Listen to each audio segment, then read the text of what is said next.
শুরুতেই দেশ ও দেশের বাইরে সবার প্রতি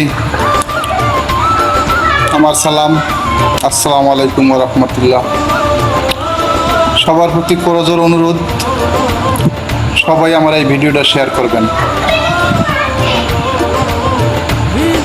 কেন ভাই?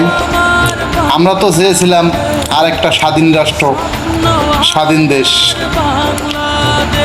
যে স্বাধীন এনে দিল আমাদের হাজারো ছাত্রছাত্রী ভাই বোনদের তাজা রক্তের বিনিময়। আমরা তো এই স্বাধীন রাষ্ট্র চাইনি, যে স্বাধীন রাষ্ট্রে হাজার হাজার কোটি টাকার সম্পদ পুড়ে দেওয়া হবে, লুট করা হবে। আমরা তো এই স্বাধীন রাষ্ট্র চাইনি। কেন ভাই আপনারা এসব করতেছেন? তারপর এই যে বিভিন্ন কলকারখানায় আগুন দিয়ে পুরো ছাই করে দেওয়া হচ্ছে। লক্ষ লক্ষ মানুষের কর্মস্থল, যেখানে যেখানে মানুষের রিজিক, সেগুলো পুড়ে দেওয়া হচ্ছে। কেন ভাই? আমরা তো এই স্বাধীন রাষ্ট্র চাইনি।